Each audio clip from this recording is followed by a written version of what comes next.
Hello, everybody out there in Radio Land. Welcome to this week's transmission. Man, I haven't even gotten started, and it's already been like technical difficulties, which make no sense. Um, just random small stuff that has never happened before is suddenly happening. So yeah, about that.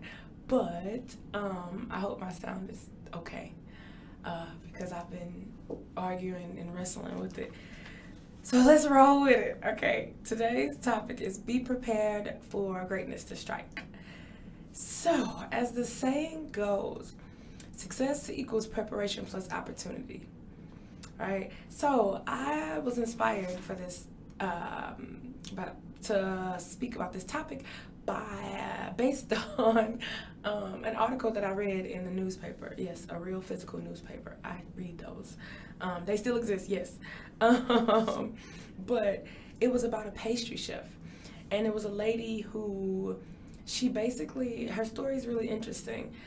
In hindsight, you can see that she was being led to her greatest calling, but while she was in those circumstances, she probably didn't realize that. So she had a pretty rough childhood and she never had a birthday party. I think she had just one birthday party in her entire life, her entire childhood, which is sad.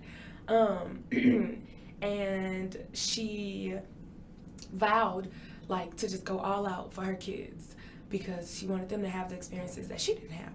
So that meant that she made these extravagant cakes and just had animals and went all out. And this was all just for fun.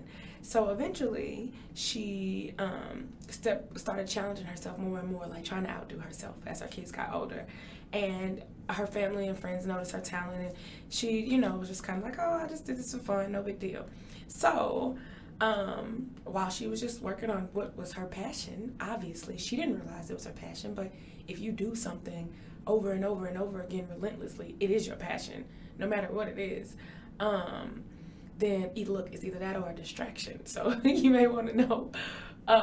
But something brings you joy and you can't stop doing it and you would do it for free and that's your passion. So she didn't think anything of it. And one day her sister just so happened to currently be dating um, the owner of a restaurant, a big restaurant. And it's like a fancy restaurant. And her sister was having dinner with the guy she was dating, who's the owner, at the restaurant. And they served her dessert. And her sister was like, this dessert is pretty, not amusing. Like, this is pretty bland.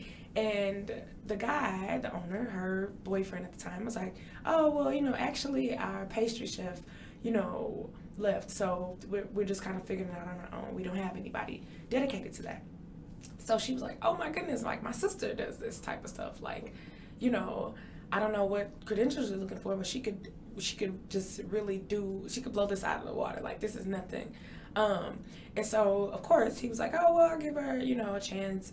And so she got that opportunity, even though her resume didn't say pastry chef, didn't say, studied under sous chef in Paris, like, because it's pastry, that business is pretty like cutthroat.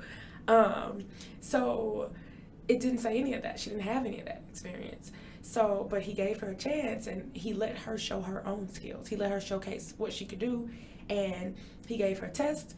Okay, make this, whatever this thing is. And she failed a bunch of times and it took her 2 weeks. And she said she was very frustrated. Like, I can't do this. This is not even me. Like, these people have gone to school for this. I just have been doing this for fun. Like, who am I to come in here thinking that things that it took people years to learn, I could just teach myself in 2 weeks. And after the second week, she actually was able to make it successfully, and she got the job, and she's just been moving up from there, and she loves it.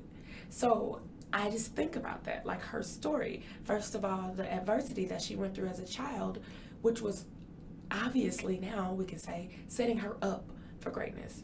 Had she been fortunate enough to be able to have birthday parties every year, then maybe baking cakes wouldn't have been a big deal to her. She wouldn't have even realized that that was her passion at that moment. Maybe eventually she would have.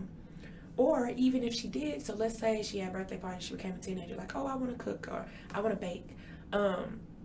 maybe since she didn't have something to prove to herself and to her kids, like, I'm gonna give them that childhood experience, maybe she wouldn't have been so persistent with it, right? Or even consistent with it. Maybe she wouldn't have went as hard for it. Like, oh yeah, I'm good at this. I like to bake. Like, it is what it is. No big deal. So, but the fact that those things aligned together was what drove her, what gave her the drive to to ultimately like be one of the top pastry chefs in her field. Now she is at this point, because this happened a few years ago. But so it's like both of those things had to be in place. She had to have the desire to do it, and then the skill, right, and the drive. She had something to prove. And now she loves her life, and she says, I never would have chosen this. I never would have chosen this career. I didn't even realize that I love this so much and that this brought me so much joy. So she was ready for it. That's the moral of the story. That's the point of it. She was ready for it. Persistence is key to honing your craft, right? To reaching perfection. The universe works on its own terms and time. So you might think that you're ready for something when you're not. And again, going back to her story, maybe had she taken the traditional route, she would have said, okay, I studied for this many years in Paris. I got this many degrees and certification. Like, I should be at this level. Right? You have that expectation when you consciously choose that path, right? When you consciously choose a path, you also have expectations, so you have to manage those, and that's a little tricky, as opposed to falling into something, but having been prepared when the opportunity strikes, right? Not just, oh, I showed up and they gave me a job, So you can argue, well, the privilege and the fact that she had access to that and things like that, which is true, but that's just a miracle. That happens to all of us. We all have access to those type of miracles that happen. But the takeaway is that she was prepared. And she was so nervous about this that she questioned herself. She wasn't even going to take the opportunity at first. When her sister presented it to her, she said, I don't know. I don't think I'm qualified. But then she realized, like, this is a once-in-a-lifetime opportunity. When is this ever going to happen again? Like, what are the chances that this would happen to you? So, and she's making amazing money, doing what she loves. So, excuse me. So, it's just kind of like sometimes the universe guides you to where you need to be, but you got to be ready. You got to do your part, right?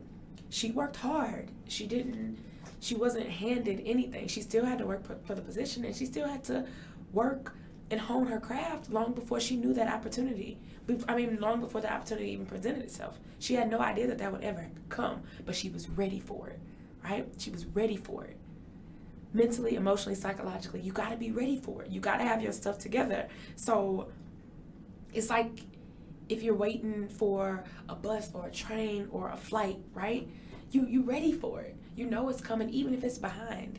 You don't just go back home and be like, oh man, forget it, it ain't coming. I should have known. I shouldn't have woke up. I shouldn't have put clothes on. I shouldn't have expected this bus to come. I just knew it, right? No. You stand there and you wait and you wait. Like, no, it's coming.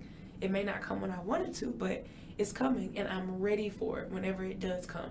You don't go back home and take your clothes off and, have a snack. No, you're like, I'm going to be ready for it when it does happen, right? So I want to say, as you continue to put energy into something, it will grow eventually. It's a fact, right? It's a fact of life. It's a fact of science. This is how it goes, right? Where attention goes, energy flows, right? So it'll come. It will grow. Your greatness can come literally at any time, right? Breakthrough can come at any moment, but you must be ready for it. You must be ready for it. Right? So right now, what you are tasked with doing is prepare for it, right? Prepare for it so that you're so ready for it. You know it. You're too prepared for it not to happen. It's like a test. I'm ready for this. I'm not nervous about this test because I've studied, I've prepared. I know this inside out, right? Be so ready for it that you don't even have time to look for it. You're so ready for it. You're so enraptured and focused on, preparing for it and following your passion, that you don't have time to look around the corner and be like, oh, is the bus coming? Oh, is it coming? When is it coming? No, you can prepare. You can prepare because you know it's coming, right? Be so ready that when it finally shows up, you won't even be surprised. You can just say, what took you so long? I've been waiting for you. So that's all I got to say. That's all I got to say this week. Just be prepared for greatness to strike. Be ready for it. Don't look for it. Don't wonder where it is. Just focus your energy on getting ready for it because it's coming. All right. Thank you for listening. Love, live, life, laughter. Bye.